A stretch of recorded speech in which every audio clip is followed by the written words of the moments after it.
1,427 hours. June 14th, 1944.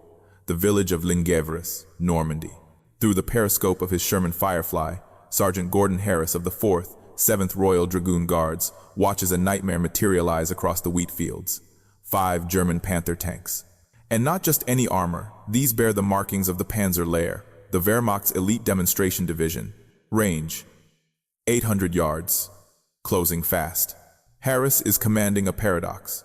His tank, a Firefly, carries the massive British 17-pounder anti-tank gun, the only Allied weapon capable of punching through a Panther's sloped frontal plate at this range. But physically, he is trapped inside a standard Sherman chassis with barely 2 inches of armor. It is the ultimate glass cannon. If the German gunners spot him, their high-velocity 75mm rounds will tear through his turret like paper. Harris is the only thing standing between the Panzer Lehr and the collapse of the British line. He has to destroy 5 superior tanks, one by one, before a single return shot finds him. But to understand how a rejected Frankenstein tank ended up holding the line against Hitler's finest armor, we have to go back to the desperate experiments that built it. That desperation began 18 months earlier, not in the lush hedgerows of France, but in the blinding sands of North Africa. By early 1943, a terrifying rumor was circulating through British armored regiments. Crews whispered about a new German heavy tank, a steel monster that could kill a Sherman from 2 miles away while remaining impervious to Allied fire. The rumor became reality at the Kasserine Pass and in Tunisia. The Tiger I had arrived, and for the crews of the standard M4 Sherman, the mathematics of survival had just been rewritten. The M4 Sherman was a marvel of logistics, reliable, easy to repair, and available in the thousands. But its main armament, the short-barreled 75mm M3 gun, was a relic of a different war. It was designed to support infantry, blasting bunkers and machine gun nests with high-explosive shells. Against modern German armor, however, it was effectively a pea shooter. The problem wasn't just aim, it was physics. To penetrate armor, you need kinetic energy, which is a product of mass and velocity. The short 75mm gun fired a shell at roughly 2,000 feet per second. That was fast enough to punch through early German tanks like the Panzer III or IV. But against the heavy cats, the Tigers and the Panthers, the shell simply lacked the violence required to shatter the steel. This technological impotence created a psychological plague known as Tiger panic. Tank commanders knew that if they turned a corner and faced a heavy German tank, they were dead. They would have to close to suicidal ranges, often under 500 yards, and pray for a shot at the side or rear armor. Head on, they were helpless. But the Tiger was rare. A far more common, and perhaps more dangerous threat was emerging: the Panther. The Panther presented a problem called effective thickness. While the Tiger relied on thick, vertical slabs of armor, the Panther utilized geometry. Its frontal glacis plate was 80mm thick, but it was angled back at 55 degrees. When a shell strikes a sloped surface, it has to travel through more metal to penetrate. Simple trigonometry turned that 80mm plate into an effective barrier of nearly 140mm of hardened steel. For a Sherman gunner, this slope was a death sentence. When a standard 75mm round struck that angled plate, it didn't just stop. The angle robbed the shell of its bite, causing it to skid or shatter harmlessly against the face-hardened surface. German crews called this the door knocker effect. They would hear the clang of Allied shells bouncing off their hull, laugh, and then return fire with their high-velocity 75mm Quebec 42 gun, a weapon that could slice through a Sherman's vertical armor like a hot needle through wax. The British Ministry of Supply was aware of the disparity. Their solution was the Challenger and the Comet new British cruiser tanks designed with bigger guns. But development was slow, plagued by delays and redesigns. These tanks wouldn't be ready in significant numbers for the invasion of Europe. This left the British Army facing a catastrophic reality for D-Day. They were about to send thousands of tank crews onto the beaches of Normandy in vehicles that could not kill their opponents. There was, however, one weapon in the British arsenal, capable of leveling the playing field: the Ordnance QF 17-pounder. The 17-pounder was a beast. Originally a towed anti-tank gun, it fired a solid shot at nearly 3,000 feet per second. The violence of its propellant charge was so immense that the muzzle blast could knock a man down if he stood too close. At 1,000 yards, it could punch through the front of a Tiger and it could crack a panther's sloped glacis like an eggshell. It was the perfect gun, but it had one fatal flaw. It was enormous. The 17-pounder required a long recoil stroke to absorb the massive energy of the shot. It had a breech block the size of a suitcase and required a loader to wrestle heavy 3-foot-long cartridges. It was designed to sit on a heavy field carriage, dug into the ground, not to fit inside the cramped, rotating turret of a medium tank. The British engineers at the Department of Tank Design looked at the Sherman turret, a space barely 60 inches across, and then looked at the 17-pounder. Their conclusion was unanimous: impossible. The gun was too long, too heavy, and the recoil would likely tear the turret mounting ring right off the hull. The physics simply didn't fit. They rejected the idea. They ordered the army to wait for the new British tanks. But the timeline for the invasion was ticking down, and the new tanks were nowhere to be found. The rejection doomed British tankers to face the Panthers with obsolete weapons. Or it would have, if not for two officers who decided that the laws of bureaucracy were less important than the laws of survival. They looked at the impossible mathematics of death and decided to cheat. Cheating, in the eyes of the British military establishment, meant Major George Bridie. Bridie was an officer at the Lulworth Armored Fighting Vehicle School in Dorset, a place where the rulebook was supposed to be written, not burned. While the Ministry of Supply was busy drafting memos about why the 17-pounder would never fit in a Sherman, Bridie was busy with a welding torch and a profound lack of respect for physics. His theory was simple. The experts claimed the Sherman's chassis, the suspension, and the turret ring couldn't handle the recoil forces of the massive gun. They said the tank would tip over, or the turret would jam. Bridie didn't believe them. To prove it, he performed an experiment that bordered on insanity. He took a 17-pounder gun, removed the recoil mechanism entirely, and bolted the barrel rigidly into a Sherman turret. It was a crude, locked breech nightmare. Without a recoil system to absorb the energy, the entire shock of firing would be transferred directly into the tank's frame. It was like replacing the suspension of a car with steel beams and driving over a cliff. When Bridie pulled the trigger, the tank didn't flip. It didn't tear apart. It violently rocked back on its suspension, shaking the dust off every bolt, but it remained upright. The chassis held. The experts were wrong about the platform, but they were right about the ergonomics. The gun fit, but the recoil system, the hydraulic cylinders that cushioned the gun's backward kick, was simply too big. Enter Lieutenant Colonel George Witheridge. Witheridge wasn't just an engineer. He was a veteran of the Royal Tank Regiment who had served in North Africa. He had seen friends burned to death in Grant and Crusader tanks because their guns couldn't penetrate German armor. When he arrived at Lulworth and saw Bridie's monstrosity, he didn't see a failed experiment. He saw the only hope for his brothers in the Armored Corps. Witheridge joined Bridie's unauthorized skunk works. Together, they had to solve a geometry puzzle that seemed impossible. The standard recoil mechanism for the 17-pounder was nearly 40 inches long. In a field gun, that long stroke is fine. It spreads the recoil out over time, making it manageable. But inside a Sherman turret, a 40-inch recoil would send the heavy steel breech smashing through the back of the turret wall, crushing the radio operator and likely decapitating the commander. They needed to shorten the recoil stroke without destroying the gun. Their solution was to redesign the recoil cylinders completely. Instead of the long, smooth push of the field gun, they engineered shorter, stiffer hydraulic buffers. This reduced the recoil travel significantly, but it came at a price. The push was replaced by a violent, jarring kick. Firing the gun became a physically abusive experience for the crew, but the breech stayed inside the ring. But they still had a space problem. Even with the shortened recoil, the 17-pounder's breech block was physically massive. It took up almost the entire interior volume of the turret. There was no room for the radio, no room for the oil gear, and barely enough room for the loader to breathe. So, they cut the tank open. In an act of Frankenstein engineering, they took a cutting torch to the back of the cast steel turret, the bustle. They cut a large hole in the armor and welded an armored box onto the rear, extending the turret's length. This wasn't a sleek aerospace modification. It was a steel tumor welded onto the back of the tank. This bustle box became the new home for the number 19 wireless set, which was evicted from the turret interior to make room for the gun's recoil path. It was an ugly, boxy protrusion that ruined the Sherman's balance, requiring heavy counterweights to be added to the gun barrel just to keep the turret from swinging wildly when the tank braked. The modifications didn't stop there. The 17-pounder ammunition was nearly 4 feet long and weighed significantly more than the standard 75mm shells. The standard ammunition racks were useless.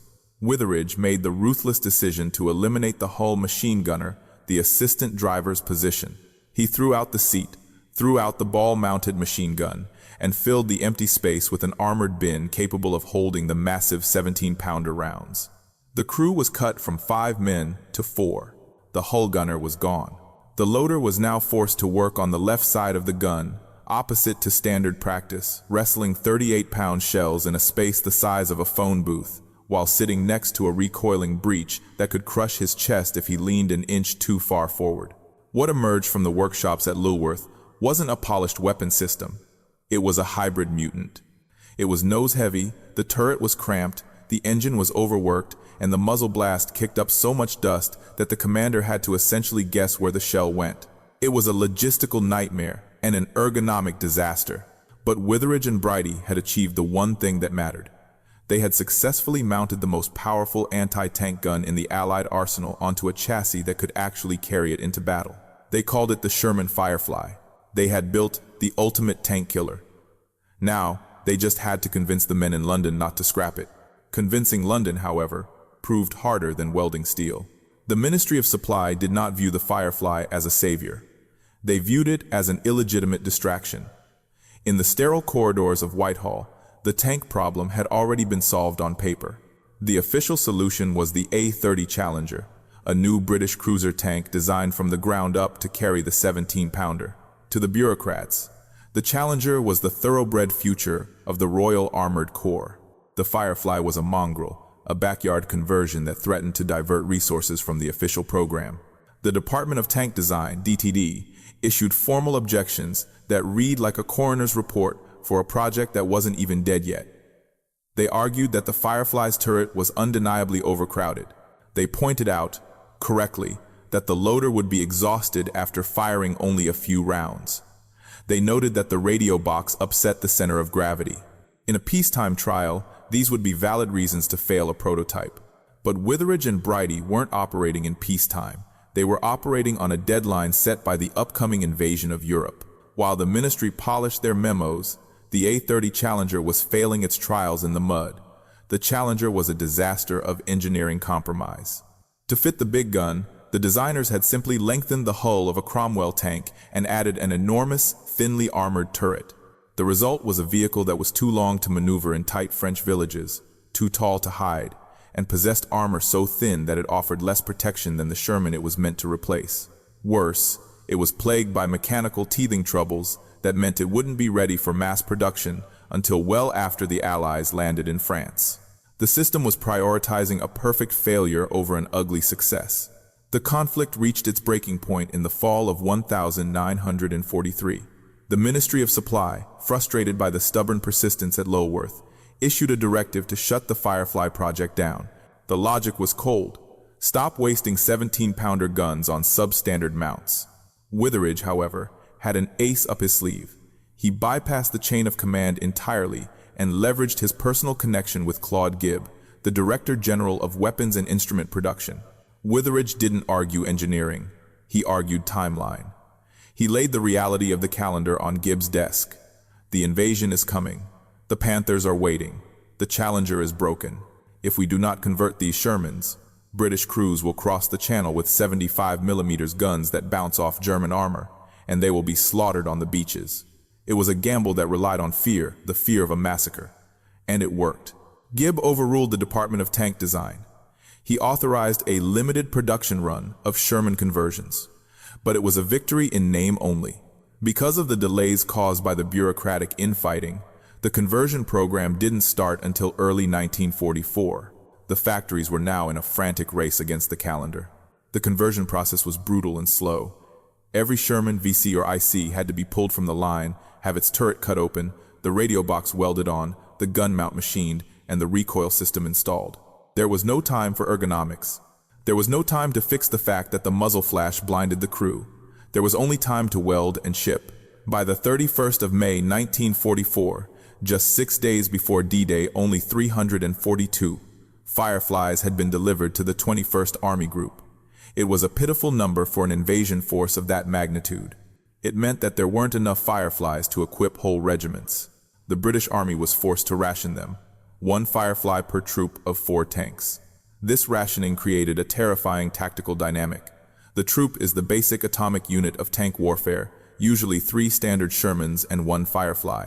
The Firefly became the designated guardian. The standard Shermans were effectively bait, meant to draw fire or engage infantry, while the lone Firefly hung back, waiting for a German tank to reveal itself. But the Germans weren't stupid. As intelligence filtered back to the Wehrmacht about a new Sherman with a long barrel, Panzer commanders quickly realized the threat. They issued a standing order that would haunt British crews for the rest of the war. Destroy the long barrel first. The Firefly didn't just carry a bigger gun, it carried a target on its back.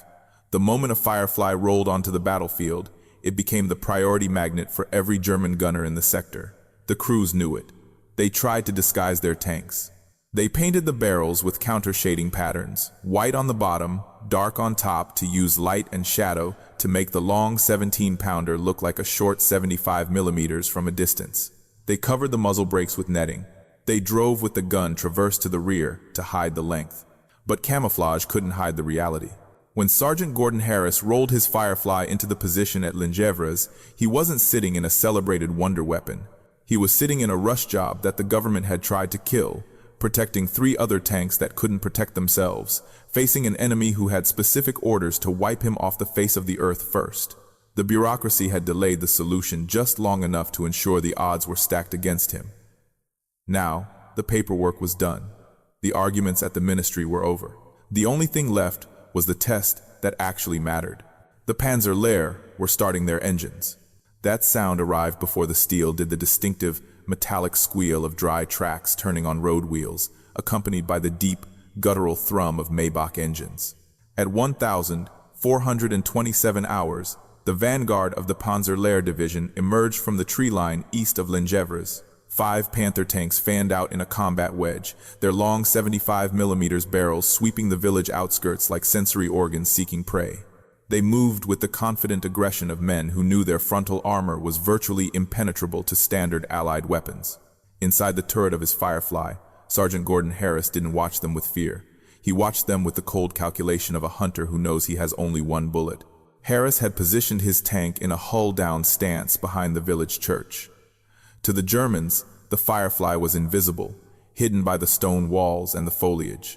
To Harris, the village offered a keyhole, a narrow firing lane that restricted his field of view but forced the Germans to cross his sights one by one.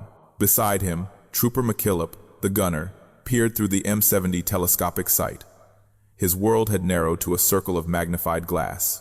His hand rested on the elevation wheel, micro-adjusting the lay of the gun. The lead Panther was at 800 yards. In a standard Sherman, this would be a suicide distance too far to penetrate, close enough to die. But McKillop wasn't armed with a standard gun. "Traverse right, steady," Harris commanded. His voice was flat, devoid of the panic that usually accompanied a sighting of heavy German armor. On, McKillop confirmed. The crosshairs settled on the slope of the lead Panther's glacis plate. This was the moment of truth for Witheridge's Frankenstein creation.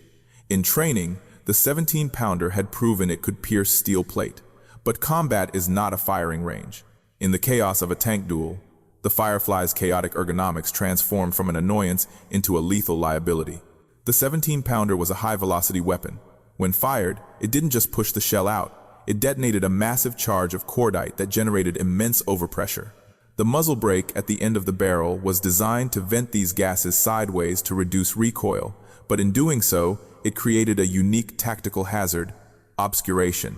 The blast was so powerful, it would strip the leaves off nearby trees and kick up a massive, opaque cloud of dust and debris directly in front of the tank. Harris knew that the moment McKillop pulled the trigger, the Firefly would be blinded.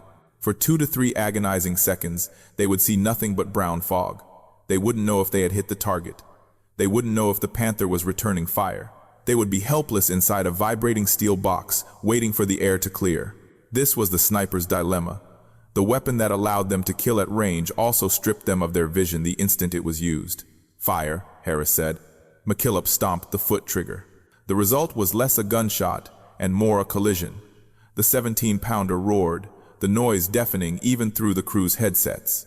The recoil buffer Witheridge's shortened hydraulic cylinders caught the massive breech block as it slammed backward, stopping it inches from the back of the turret with a violent, metallic clunk that shook the entire 36-ton vehicle. Inside, the air instantly filled with the acrid stench of cordite fumes.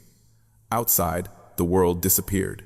A wall of dust and smoke erupted in front of the Firefly, completely whiting out McKillop's sight. Shot out, the loader screamed, already reaching for the next 38-pound shell from the floor bin, his movements desperate and practiced. This was the blind second. Harris stared into the periscope, his heart hammering against his ribs. He couldn't see the Panther. He could only wait. 1 second, 2 seconds. The dust began to drift on the breeze. The silhouette of the German tank began to re-emerge from the haze. If the shot had bounced, the Panther's turret would be turning toward them right now. The return fire would be instantaneous. The smoke cleared. The Panther hadn't moved. Smoke was lazily drifting from a neat, glowing puncture hole in the German tank's glacis plate, right between the driver's and radio operator's positions. The 17-pounder solid shot had punched through the sloped armor as if it were cardboard, turning the interior of the German tank into a slaughterhouse of shrapnel and spalling steel. The lead Panther ground to a halt. No fire, no explosion, just the stillness of a machine that had been instantly lobotomized. "Target stop," Harris reported, his voice betraying nothing. The illegal gun worked. The physics held. But the victory was momentary. The muzzle flash in the massive dust cloud had acted like a signal flare. The remaining 4 Panthers now knew exactly where the shot had come from. Their turrets began to traverse, their long 75mm guns swinging toward the church. Harris had proven the weapon could kill. Now, he had to prove he could survive the consequences. The consequences arrived in the form of a 75mm armor-piercing round that smashed into the stone corner of the church, showering the Firefly's hull with shrapnel and dust. The surviving 4 Panthers did not panic. They were Panzer Lehr veterans. They reacted with the disciplined fluidity of a wolf pack. 2 tanks peeled off to the left, and 2 swung wide to the right, their engines roaring as they accelerated to flank the village. Their goal was to encircle the hidden British position and crush it from the sides, where the Firefly's armor was thinnest. But in doing so, they played directly into Sergeant Harris's trap. Harris understood the geometry of Lingèvres better than the Germans did. By staying deep within the village shadows, he had turned the narrow streets and stone barns into a kill box. To get a clear shot at him, the German tanks had to drive past the cover of the hedgerows and expose themselves. "Driver, reverse, left stick," Harris shouted over the intercom. The Firefly groaned as the driver wrestled the heavy steering levers. The tank lurched backward, retreating deeper into the cover of the churchyard, shifting its firing angle to the right. Harris wasn't running. He was repositioning to catch the flankers. The second Panther appeared through a gap in the trees, moving fast, its turret traversing frantically, searching for the British tank. But the German commander was looking for the wrong silhouette. British crews, aware of the shoot the Firefly first order, had developed a desperate optical illusion known as countershading. They painted the underside of the long 17-pounder barrel white and the top olive drab.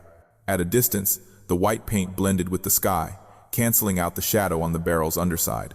This trick of the light broke up the gun's visual profile, making the massive 17-pounder look like the harmless, short-barreled 75mm of a standard Sherman. That split second of hesitation, the German commander squinting to identify the threat, was all the time McKillop needed. Traverse right. Steady. Fire. The 17-pounder thundered again. The recoil slammed the crew back, the breech block stopping inches from the rear armor. The world went white with dust. The blind second returned. The agonizing pause. When the dust cleared, the result was catastrophic. The round had struck the Panther in the hull flank, just above the road wheels. Unlike the thick frontal armor, the Panther's side plating was only 40mm thick, barely enough to stop a heavy machine gun. The 17-pounder shell didn't just penetrate, it dissected the tank. It smashed through the hull and detonated the German ammunition stored in the sponsons. A pillar of flame erupted from the Panther's commander's hatch, followed instantly by the turret lifting 3 feet into the air as the magazine cooked off. 2 down. The remaining 3 Panthers were now driving into a slaughter. By trying to rush the village, they had abandoned the advantage of range.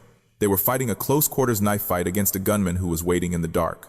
The third Panther rounded the corner of a barn, exposing its rear deck. McKillop put a round through the engine block, paralyzing it instantly. The crew bailed out as the fuel tanks ignited. The 4th Panther, realizing the trap, tried to reverse back toward the tree line. But the Firefly's high-velocity shot crossed the 600-yard gap in less than a second. The shell struck the gun mantlet, the thickest part of the turret, and punched straight through the mechanism, shattering the breech and killing the crew inside. 4 tanks destroyed, 4 rounds fired. The village of Lingèvres was now a graveyard of burning steel. The air was thick with black, oily smoke from the diesel fires. But 1 Panther remained. The 5th tank had stopped. Its commander, realizing that charging the village was suicide, had taken a hull-down position behind a ridge 800 yards away. He was waiting. He knew the Englishman was there. It was a standoff. Harris checked his periscope. He could see the tip of the German muzzle poking over the grass. The German was pre-aimed. If Harris moved out to engage, the Panther would fire first. This was the vindication of the Frankenstein design. A standard Sherman would have been helpless here, forced to call for artillery or air support. But the Firefly was built for this exact moment. "Driver, advance slowly," Harris ordered. "Hull down." The Firefly crept forward, using the burning hulk of the 4th Panther as a shield. Harris guided McKillop onto the tiny sliver of the enemy turret visible above the ridge. It was a shot that required surgical precision. The German fired first. The round screamed past the Firefly's turret, the sonic crack whipping the air. It missed by inches. The German gunner had rushed the shot. McKillop didn't rush. He exhaled. He squeezed the foot trigger. The 17-pounder barked its final statement. The dust cloud bloomed. But this time, Harris didn't need to wait for the air to clear to know the result. He heard the secondary explosion crack across the valley. The shell had skimmed the ridge and struck the Panther's turret face, tearing it open. Silence descended on Lingèvres.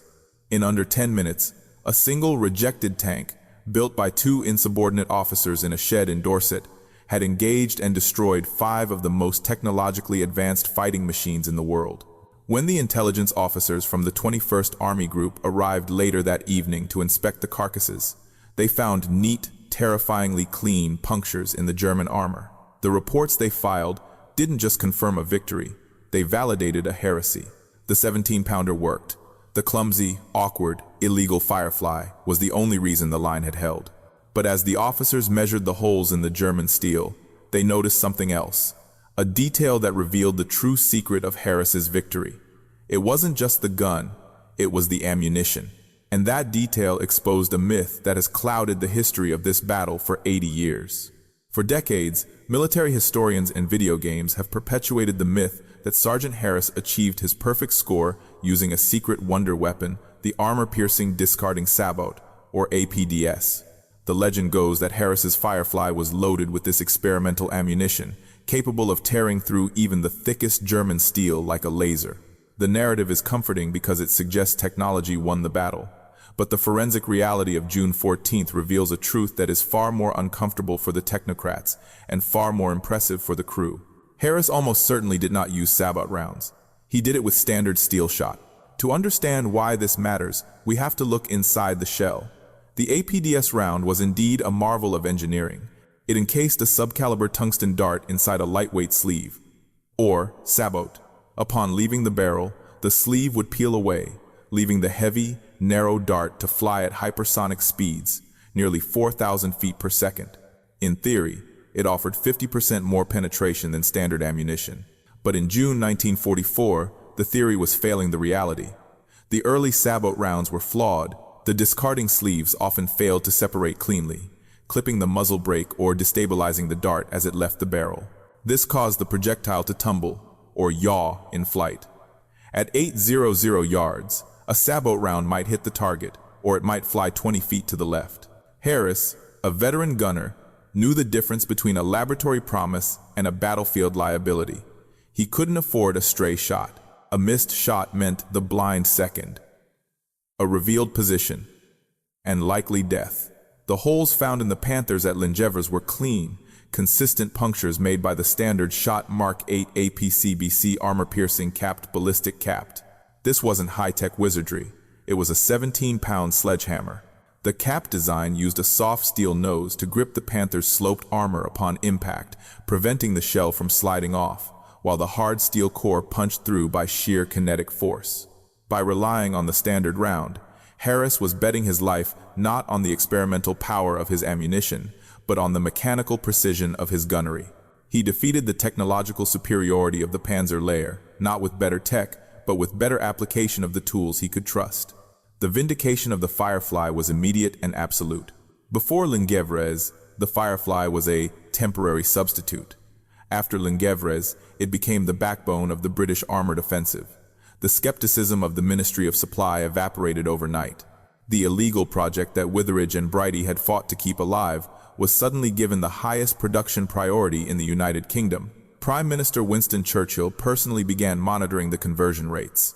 The order went out: convert everything. By the end of the Normandy campaign, the Firefly accounted for the vast majority of German heavy tanks destroyed by British forces. The Germans, who had mocked the Sherman as a Tommy cooker for its tendency to burn, now treated the long-barreled variants with terrified respect. The mere rumor of a Firefly in a sector was enough to stall a German armored advance. But the cost of this reputation was paid by the crews. The Firefly First doctrine of the Wehrmacht never wavered.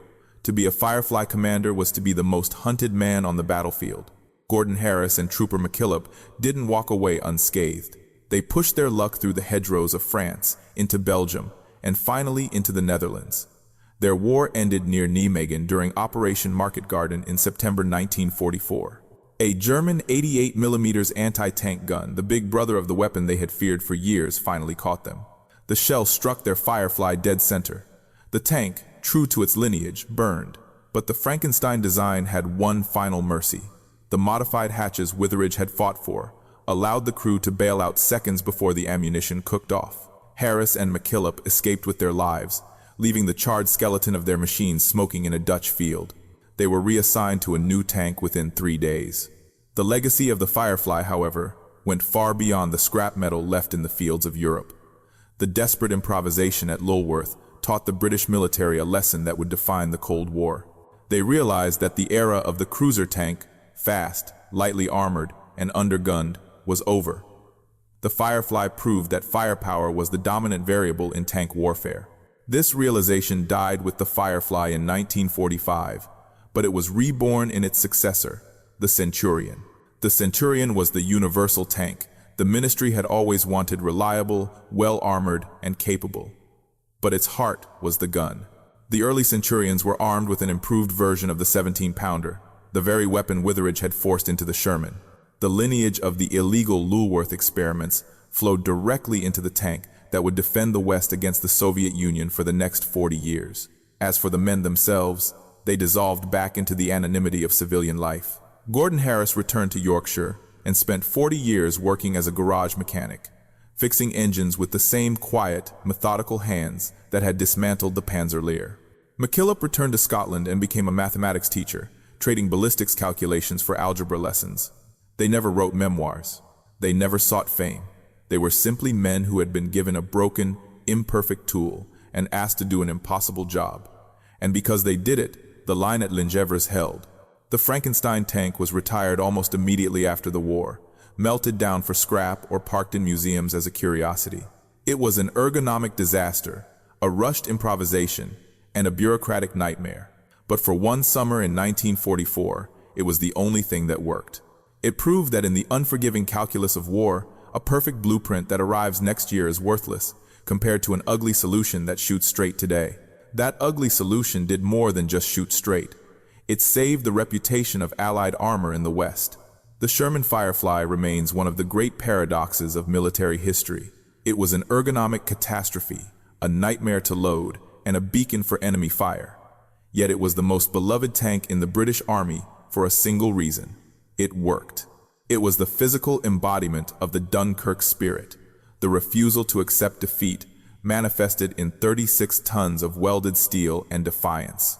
While the Ministry of Supply waited for their perfect tanks to materialize, the Firefly held the line. It bridged the critical gap between the failure of pre-war doctrine and the arrival of the next generation of armor.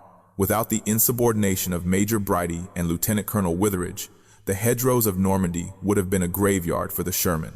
Instead, thanks to their illegal workshop experiments, British crews possessed the only weapon capable of looking a tiger or panther in the eye and winning the blinking contest.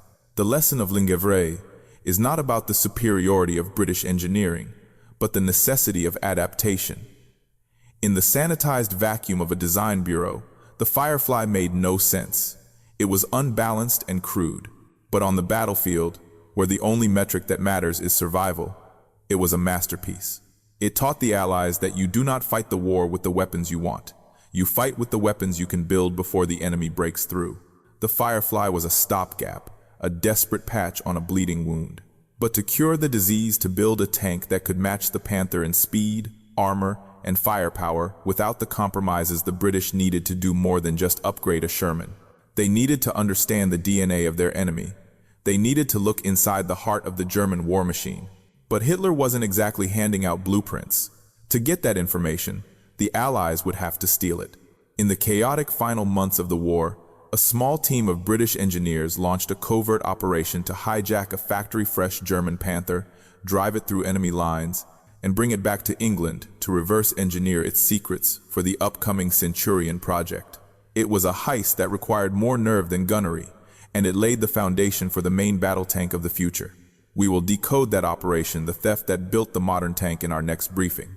If you believe that the history of warfare is written not by the bureaucrats who sign the orders, but by the rebels who weld the steel, you need to deploy that like button right now. It is the only signal the algorithm understands. Check your sector and verify your subscription status. Turn on notifications so you don't miss the debrief on the Panther heist. And I want to hear from you in the comments. Was the Firefly a stroke of genius or a death trap that should have been replaced sooner? Dismissed.